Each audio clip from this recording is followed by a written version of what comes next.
Su líder ha muerto, ejecutado como un vulgar criminal. Pero empieza a oírse hablar de resurrección y de una misión imposible.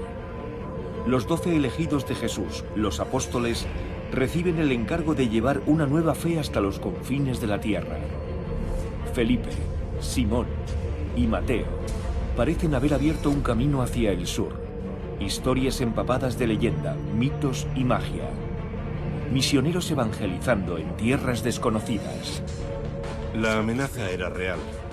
Conversión a conversión. Desafiando al viejo orden. Abocados a enfrentamientos mortales. Los van a apalear, a azotar, a torturar. Las historias de su martirio los han inmortalizado y han inspirado a los creyentes.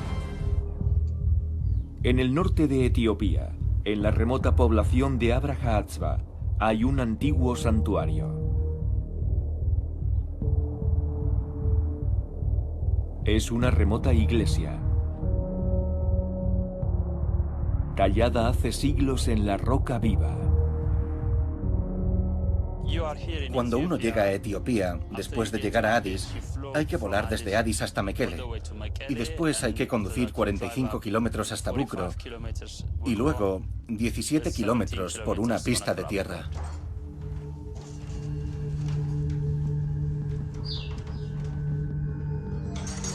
Actualmente más de la mitad de los 96 millones de habitantes de Etiopía son cristianos. Pero la llegada del cristianismo a esta tierra está unida por la leyenda a famosas figuras bíblicas, entre ellas los apóstoles Felipe, Simón y Mateo. Y en el Santa Santorum de la iglesia de piedra de Abraha-Atzba se guarda un símbolo sagrado de ese legado. Los cristianos ortodoxos etíopes creen que un antiguo rey trajo aquí el Arca de la Alianza original desde Israel. El Arca de la Alianza está aquí. Está realmente aquí, en Etiopía. Está guardada en una zona muy sagrada. El Arca lo es todo para Etiopía. En la actualidad, todas las iglesias del país tienen una réplica del Arca. Una vez al año se muestra la reliquia envuelta en un sudario. La llevan en procesión por las calles sacerdotes y diáconos que celebran el bautismo de Jesús.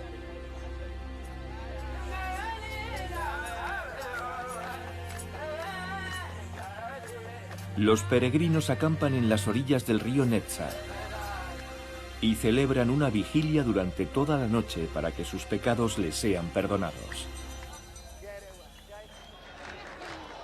A 1 hora y media en dirección sur, la ciudad de Mekele ha llevado esa misma tradición a las calles.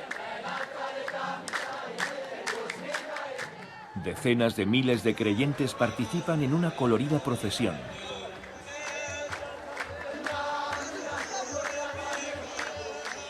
En la que hay patriarcas, alfombras rojas y más réplicas del arca.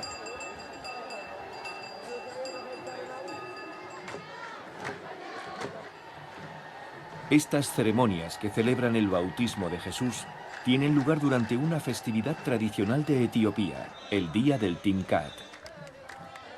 El Timkat es una celebración muy especial en Etiopía y en todo el mundo.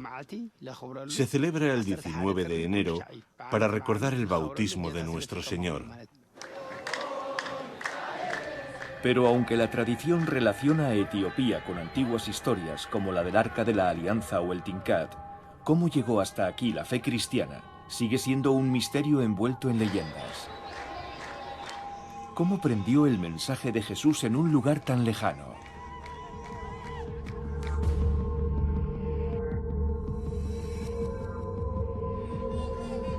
Encontramos referencias a los viajes mortales de los apóstoles en evangelios apócrifos y leyendas medievales.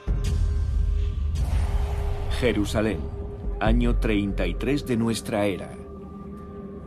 En una colina a las afueras de la ciudad, una ejecución más ordenada por la autoridad romana va a cambiar el curso de la historia. Aquí va a ser crucificado Jesús de Nazaret por afirmar que es rey. La crucifixión es el evento más importante de la devoción cristiana. Jesús es apresado y juzgado como un criminal porque no es ciudadano romano y se le condena a ser crucificado. El proceso de caminar hasta el lugar de la crucifixión portando la cruz está relacionado con la devoción cristiana y crea un vínculo entre Cristo y sus seguidores.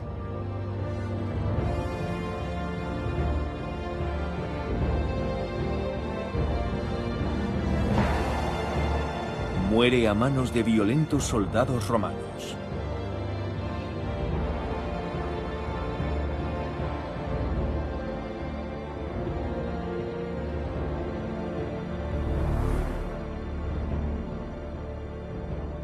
«50 días después, la Biblia nos dice que Jesús se alzó de entre los muertos y ascendió al cielo. Pero antes de irse, convocó a sus más estrechos aliados. Antes de la ascensión, ordenó a los apóstoles que no abandonaran Jerusalén, que le esperaran allí.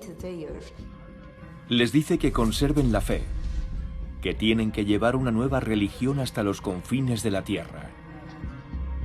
Pero los apóstoles son 12 hombres normales, inadaptados, marginados sociales, no teólogos.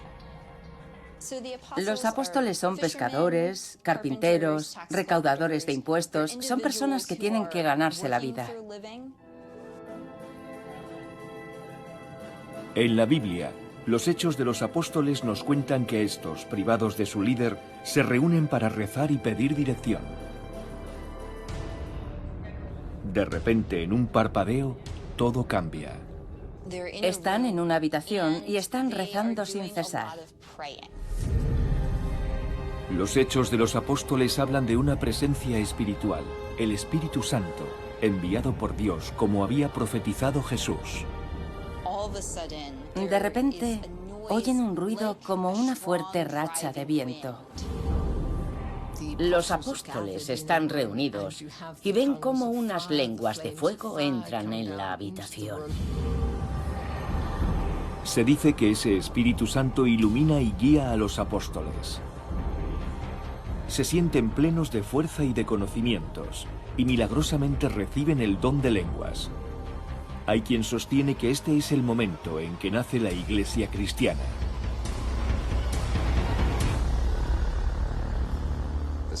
La señal de Pentecostés fue que los discípulos de Jesús, aunque carecían de educación, empezaron a hablar en las diferentes lenguas del mundo.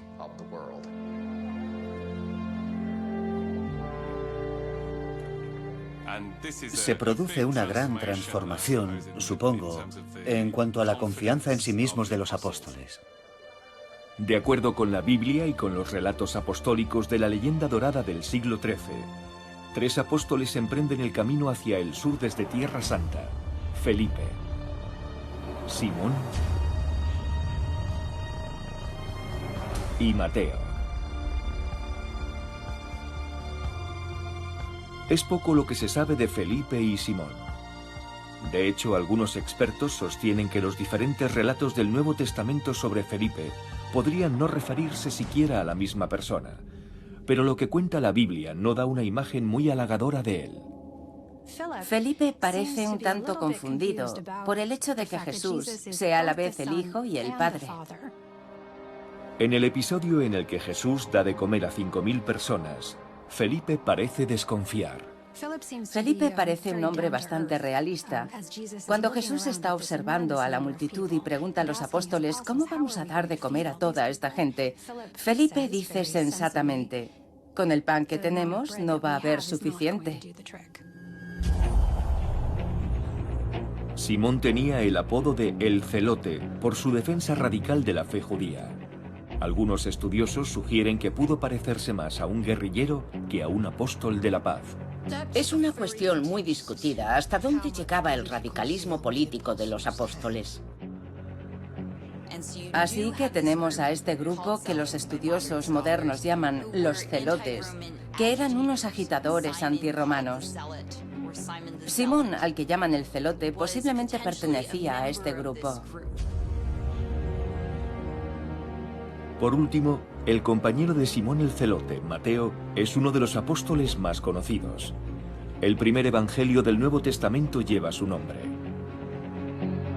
Pero la Biblia dice que Mateo era un recaudador de impuestos. Mateo, como recaudador, personificaba todo aquello contra lo que predicaban los cristianos. Todos los apóstoles debieron abandonar su forma de vida y adoptar otra completamente nueva al conocer a Jesús. Pero para Mateo esto debió ser más dramático. Los evangelios cuentan de Mateo que era un hombre impetuoso. Se ha dicho que Mateo era impulsivo. La única evidencia que tenemos de eso es su llamada. En el Evangelio recibe su llamada y simplemente se levanta, no lo piensa dos veces. O era muy impulsivo o estaba muy seguro de sí mismo. Ahora Mateo tiene que viajar hasta el fin del mundo. Tras la revelación de Dios a los apóstoles, los 12 elegidos empiezan a predicar en Jerusalén.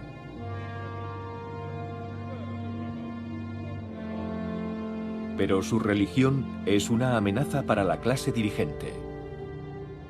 Según los Hechos de los Apóstoles, este nuevo ministerio de predicación empieza a tomar impulso en Jerusalén. La primera parte de los Hechos de los Apóstoles cuenta que continuaron predicando a pesar de las amenazas de muerte y los castigos. La Biblia dice que los apóstoles son perseguidos y acosados. Según Eusebio, el historiador del siglo IV, dividen el mundo en regiones. Guiados por el Espíritu Santo, los apóstoles se dirigen a diferentes naciones.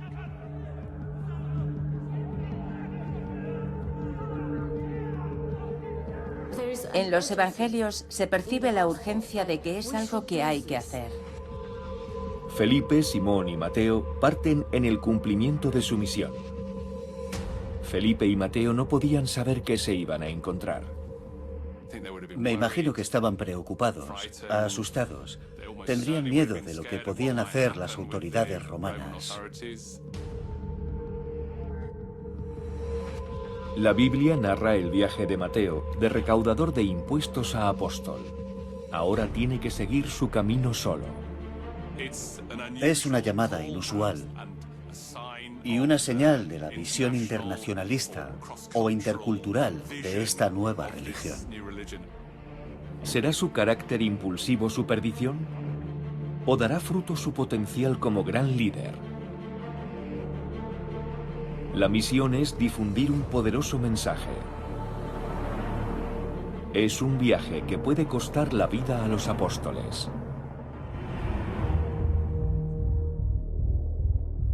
El viaje de los apóstoles desde Tierra Santa a África está cargado de mitos y leyendas. Pero el primer capítulo del viaje de Felipe está recogido en la Biblia misma, en los Hechos de los Apóstoles. Desde que partió de Jerusalén, Felipe ha conseguido un buen número de seguidores. Ahora recibe una señal. Será una prueba crucial en su misión de extender la palabra de Jesús. Felipe está en Sumeria y el Espíritu de Dios, la voz de Dios le dice, ve a Gaza. En una ruta hacia el sur conocida como el Camino del Desierto, Felipe se encuentra con un eunuco, ministro de finanzas de la reina de Etiopía. El eunuco es un funcionario del Palacio Real, una especie de encargado del tesoro o algo parecido. Viaja de regreso a su país desde Jerusalén. En los Hechos de los Apóstoles, Felipe, uno de los apóstoles, es enviado en busca del eunuco etíope y se encuentra con él. El eunuco está leyendo el libro de Isaías del Antiguo Testamento y su profecía de la llegada de un Mesías. Ni siquiera sabemos por qué había estado en Jerusalén, pero podemos suponer que fue un viaje de culto. Debió ir al templo a rendir homenaje o quizá a presentar algún tipo de ofrenda real. Estaba leyendo el libro de Isaías. Felipe le preguntó al eunuco, ¿conoces ese libro? Y el eunuco le contestó a Felipe, necesito que alguien me lo explique. Felipe le dice que el Mesías del que habla el libro de Isaías es Jesús de Nazaret. Y la forma en que se lo explica es relacionándolo todo con Jesucristo. A continuación, Felipe establece un vínculo con él, quizá mostrándole un símbolo secreto que empleaban los cristianos para reconocerse entre sí en el mundo del siglo I. Y de inmediato, el eunuco queda convencido y le pide que le bautice.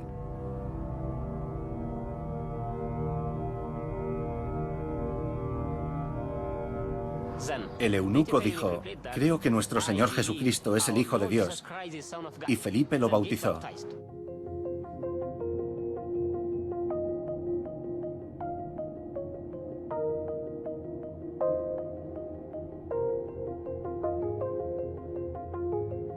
Por último, Felipe bautiza al dignatario, reforzando con ello su lugar en la iglesia cristiana.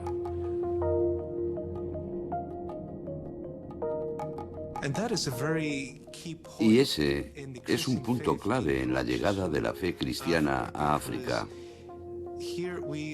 Porque lo que estamos diciendo es que fue un africano, uno de ellos, quien les llevó las enseñanzas. La semilla había sido plantada.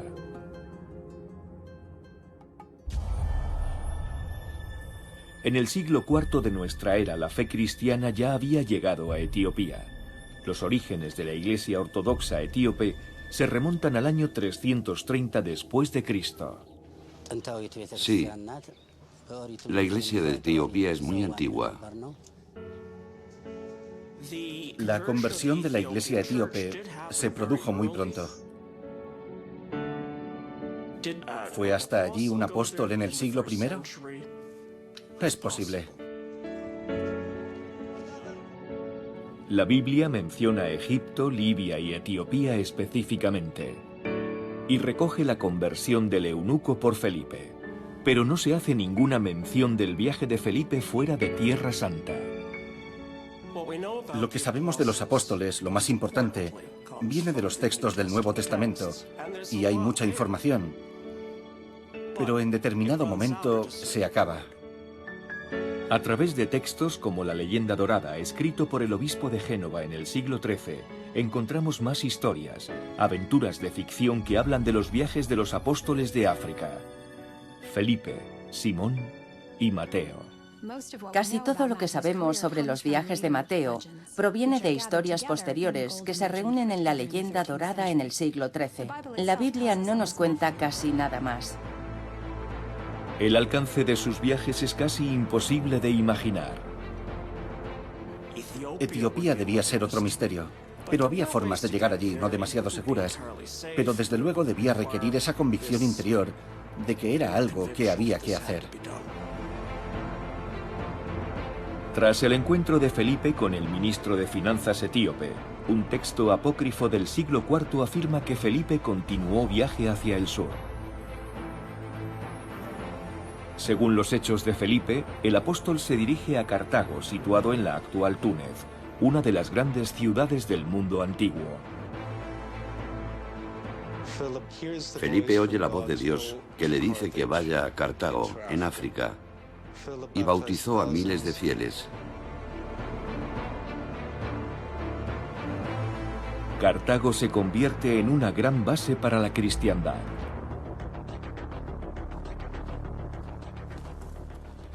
Los viajes del apóstol Simón son en gran medida un misterio.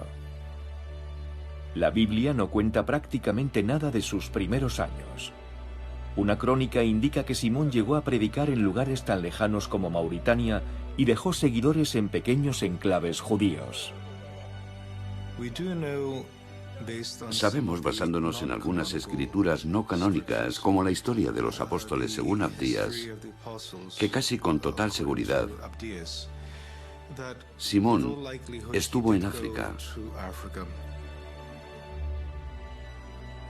Leemos que primero Simón fue a Egipto, lo que es lógico. En Egipto había una comunidad judía muy antigua y muy importante, que de hecho realizó la primera traducción del Antiguo Testamento.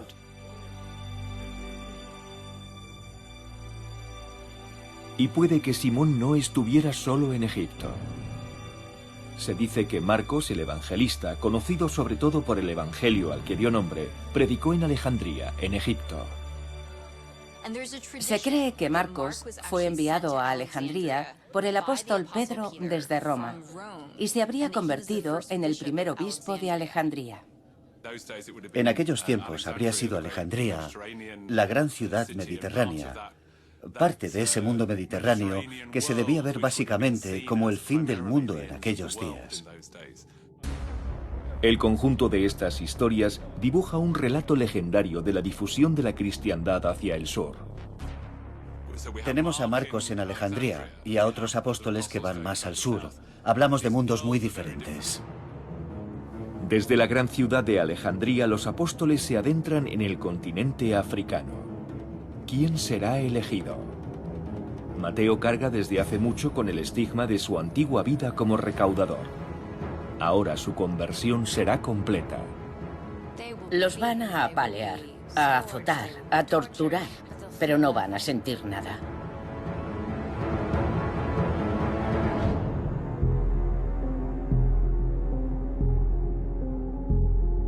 Según la leyenda dorada, el apóstol Mateo realiza un viaje inimaginablemente penoso.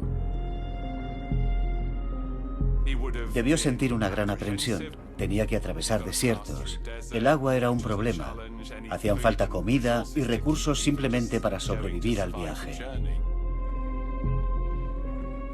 Viajar en la era premoderna no era agradable.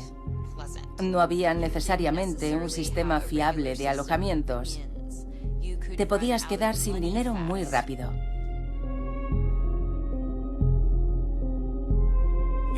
Probablemente viajaba en pequeñas embarcaciones. Eso siempre era peligroso, y a una distancia significativa de tierra firme siempre está el miedo a ahogarse. Le podría haber pasado de todo en el camino.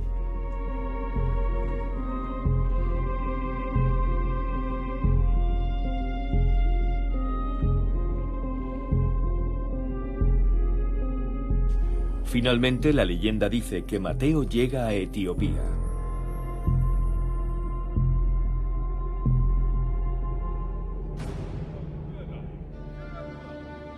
Es un extraño en una tierra extraña.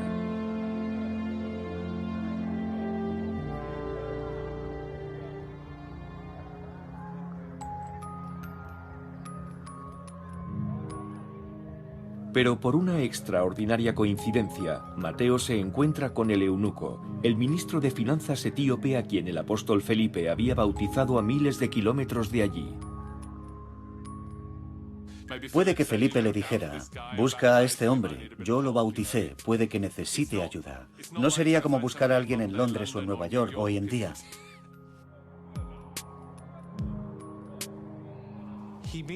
Encuentra al eunuco y el eunuco lo acoge y tienen una conversación. De inmediato, el eunuco le hace una pregunta extraña, al menos para nosotros. ¿Cómo puedes hablar tantas lenguas? Mateo le revela su identidad y su misión.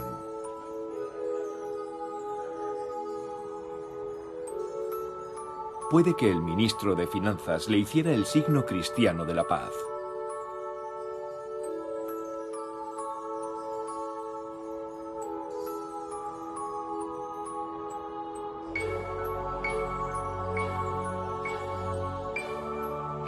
Mateo acepta el ofrecimiento y forja con él una poderosa alianza.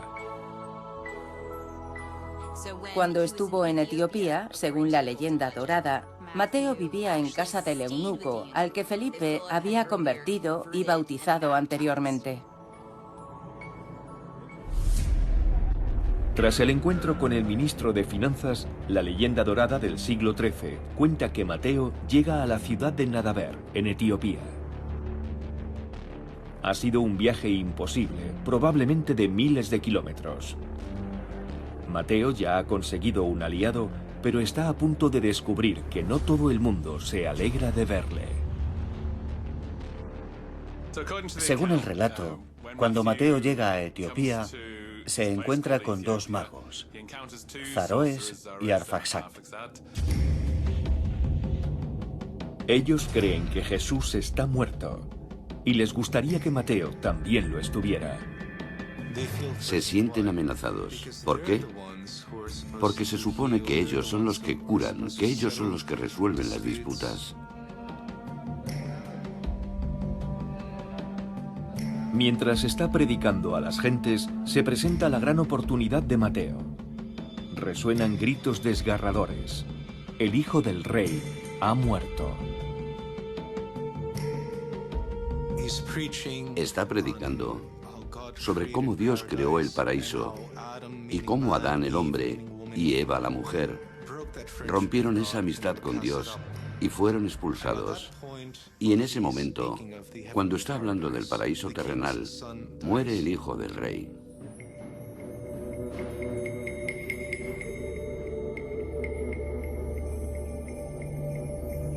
Los dos magos de Nadaver, Zaroes y Arfaxad, intentan salvarlo.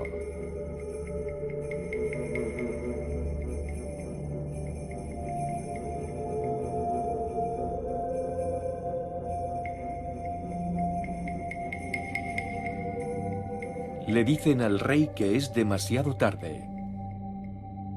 Pero el eunuco cree que los poderes de Mateo son muy superiores. A petición del eunuco, el mismo eunuco dice: no, esperad. Aquí está el hombre que puede devolver la vida a este joven, a este muchacho.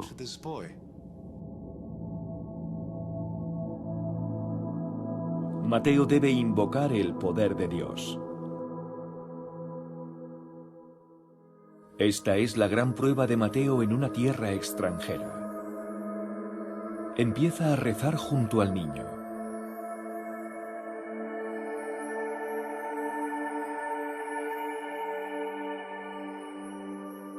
Y milagrosamente vuelve a la vida. ¿Y qué ocurre? Que Mateo, mediante la oración, resucita al hijo del rey, le devuelve la vida.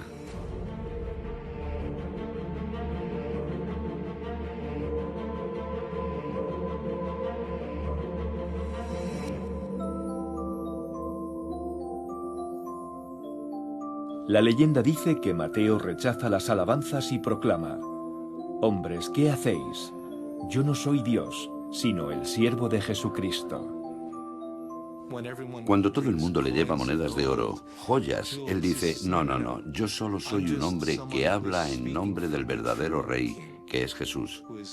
Él es quien ha realizado este milagro a través de mí.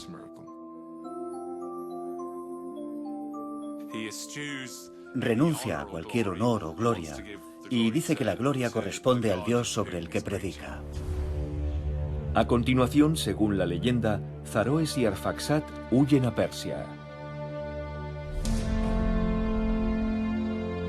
El rey y su familia se convierten.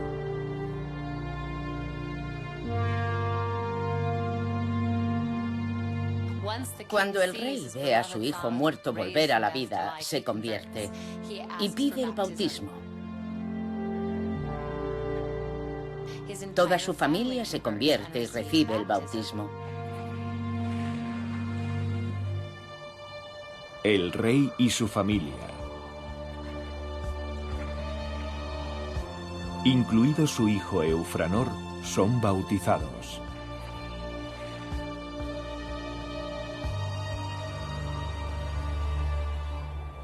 Mateo consagra a Dios a la hija del rey, Efigenia.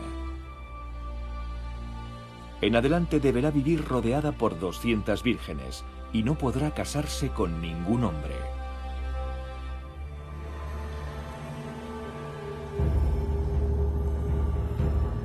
La leyenda dorada dice que la fama del apóstol Mateo se extiende por toda Etiopía.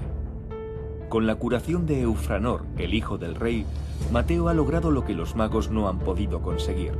Pero todo está a punto de cambiar.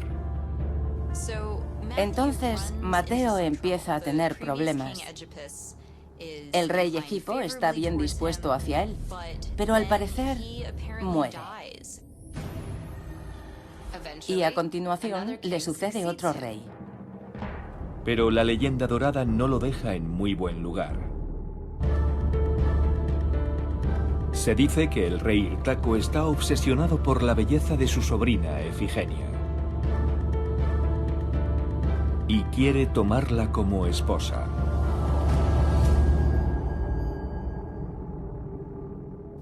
Lo que ocurre cuando muere el rey es que su sucesor decide que quiere casarse con la hija de su predecesor.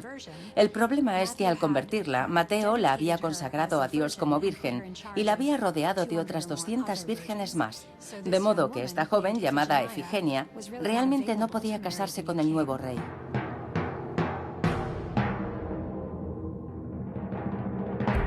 Pero el rey insiste.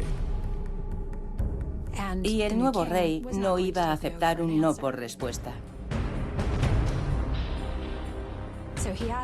Así que le pide a Mateo que le ayude, pronunciando un sermón para ensalzar el matrimonio. Y Mateo accede a hacerlo, o eso parece.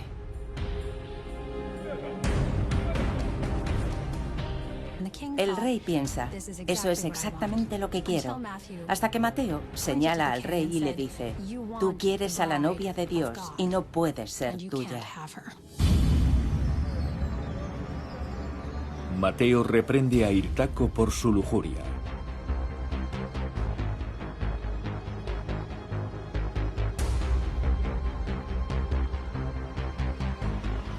El rey está furioso. El rey no puede hacer suya a Efigenia, y esto conduce finalmente al martirio de Mateo.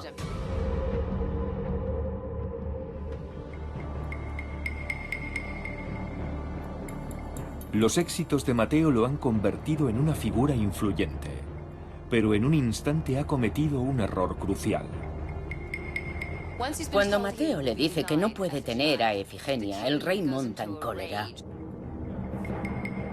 y contrata a un asesino. Actúa rápidamente, lo que muestra hasta qué punto estaba enfurecido. Mateo se convierte en enemigo del rey. Para los apóstoles, el mundo se convierte en un lugar hostil rápidamente. Felipe y Simón aparentemente finalizaron su misión en África y siguieron adelante. Según los hechos de Felipe, este viaja a la ciudad de Hierápolis, donde se encuentra con el apóstol Bartolomé.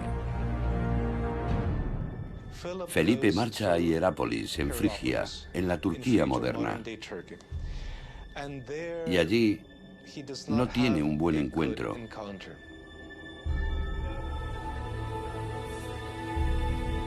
Aquí, Felipe y Bartolomé predican a la muchedumbre, entre la que se encuentra la esposa del gobernador. Felipe la convierte contra los deseos de su marido. El gobernador está fuera de sí.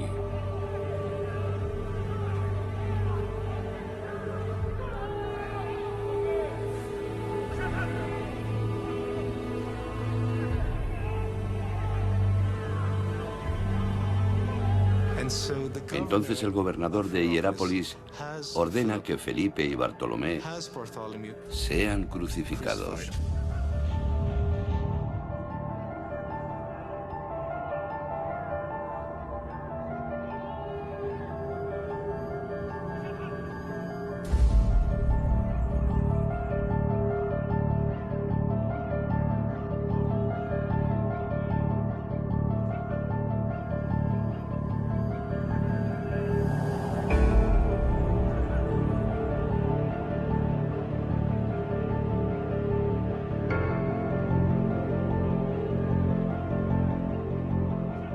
Algunas versiones cuentan que los cuelgan de un árbol, otras que de unos ganchos y otras que los atan en cruces. Pero casi todas coinciden en que Felipe fue colgado cabeza abajo. Y aún así continuó predicando a la multitud.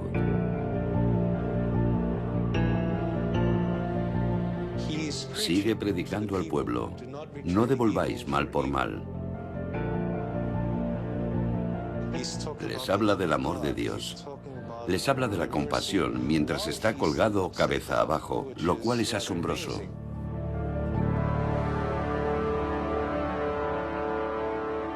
El pueblo queda impresionado por esto. Se congregan, están convencidos.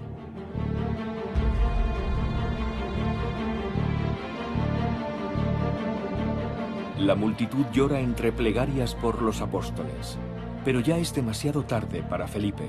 Este es su martirio.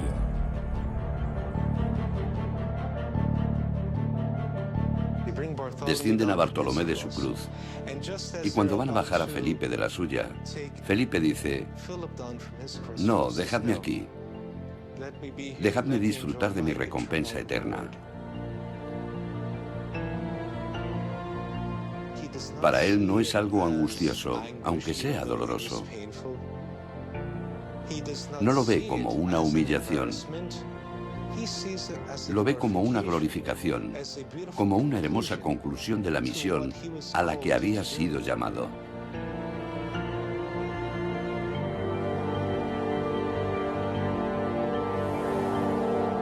Mientras tanto, a miles de kilómetros, el apócrifo de la leyenda dorada dice que Simón une sus fuerzas con el apóstol Judas Tadeo en Persia, la actual Irán.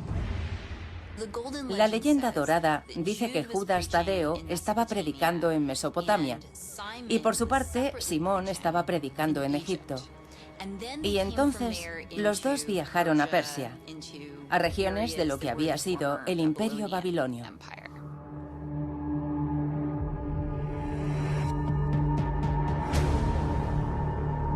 Aquí serán víctimas de los viejos enemigos de Mateo, Zaroes y Arfaxad. Ahora los magos y los apóstoles están enfrentados en una lucha de poder por la fe de la población de la ciudad. Y comienza lo que es una batalla de trucos de magia. Yo puedo silenciarte, yo puedo dominar a las serpientes. Pero esta vez, los magos tienen al gentío de su parte. Agitan a la muchedumbre. Los magos encienden su ira y su sed de sangre y creen que han vencido. Cuando regresan a la ciudad y se enfrentan a los magos y a los sacerdotes paganos en el templo, la confusión es absoluta. Pasan todo tipo de cosas. Y de repente se desata una tormenta de rayos que mata a los dos magos, los fulmina.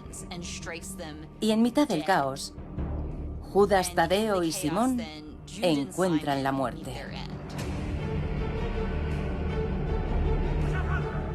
En ese momento los sacerdotes y el populacho se lanzan sobre los apóstoles y los hacen pedazos. Judas Tadeo y Simón mueren linchados. Un final horrible. Mientras tanto, en Etiopía, según la leyenda dorada, Mateo se ha ganado la enemistad del rey Irtaco. La forma en que termina la historia de Mateo no puede estar más alejada de sus inicios como recaudador de impuestos.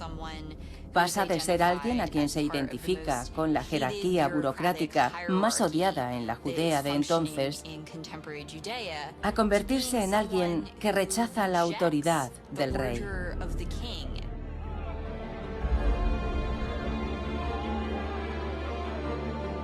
Ha reprendido al rey por desear lascivamente a su sobrina Efigenia. La muerte del apóstol parece inevitable. Mientras Mateo celebra una misa, Irtaco envía a un asesino a la iglesia. La misa ha terminado. Mateo está orando. Está dando gracias como hace un sacerdote después de terminar la misa.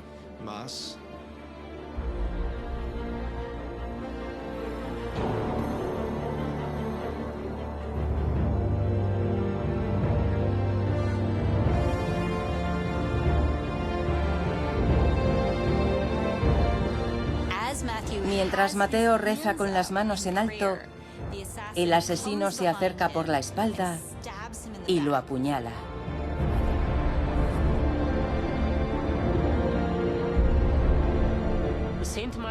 San Mateo el apóstol fue asesinado por no creyentes en este territorio de Etiopía. El rey Hirtaco cree que la fe cristiana morirá en Etiopía tan rápido como él, pero se equivoca.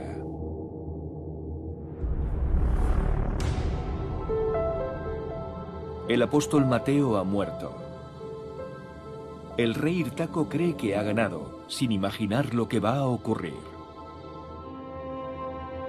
Mientras el pueblo se rebela por el asesinato de Mateo, Efigenia sigue protegida, rodeada por su corte de vírgenes. El rey sigue insistiendo. Envía a mujeres para que intenten convencerla, pero ella sigue negándose. El casamiento del rey no se celebrará. El monarca está fuera de sí. Y entonces el rey comete un supremo acto de ira. Decide quemar el convento de Efigenia.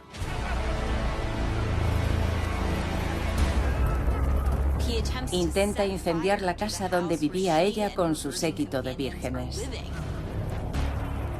El fuego se extiende. Las vidas de Efigenia y las vírgenes corren peligro. Entonces, según la leyenda, aparece su salvador desde más allá de la tumba. Aparece San Mateo, una visión de Mateo, Invoca a un poderoso viento que desvía las llamas. y lanza el fuego contra el rey. Y el fuego se dirige hacia el Palacio Real, que es pasto de las llamas. El fuego devora el palacio de Hirtaco y lo reduce a cenizas.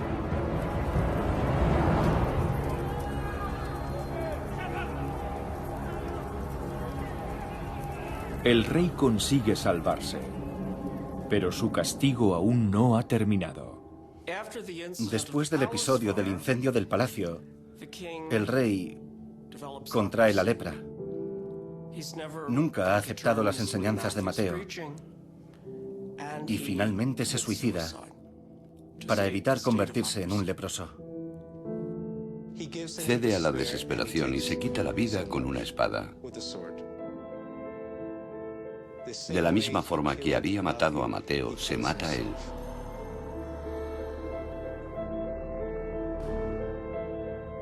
El pueblo decide que ya ha sufrido bastante a esa rama de la familia y eligen al hermano menor de Efigenia como su nuevo rey.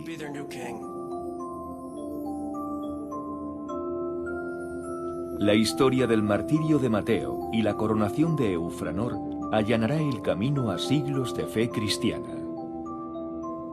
Gobierna durante 70 años y, según cuenta la historia, establece firmemente el cristianismo en Etiopía, consolidando lo que había iniciado el apóstol Mateo.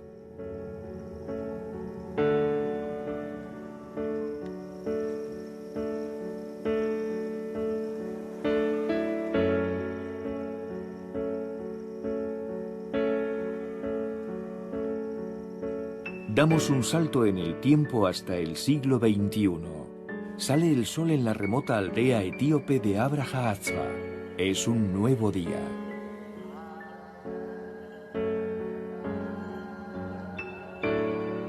Hoy es el Timkat, la celebración más sagrada de la Iglesia Ortodoxa etíope.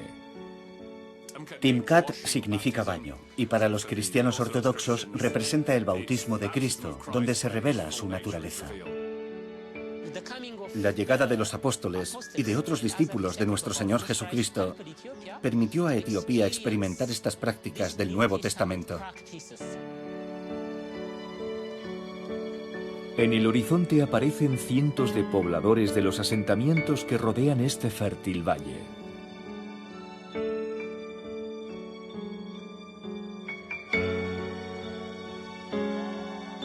Sacerdotes y diáconos rodean un altar improvisado. Cantan versículos del Evangelio atribuidos al apóstol Mateo hace siglos.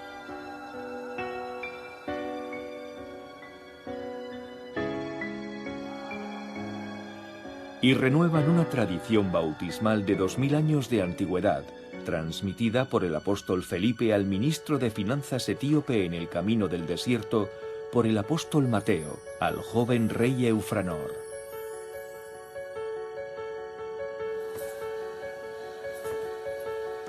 Y por los sacerdotes de hoy a las próximas generaciones y a las crónicas aún por escribir.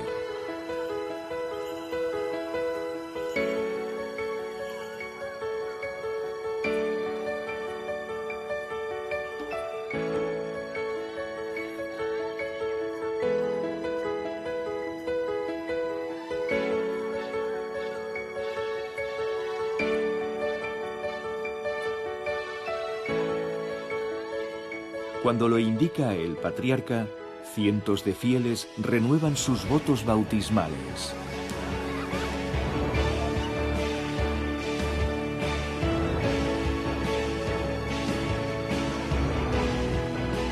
Lejos de Jerusalén, según la tradición transmitida por los apóstoles hace siglos. La Santa Biblia dice: esto significa que nadie puede desafiar a la Iglesia, porque la Iglesia florecerá y el cristianismo florecerá en Etiopía.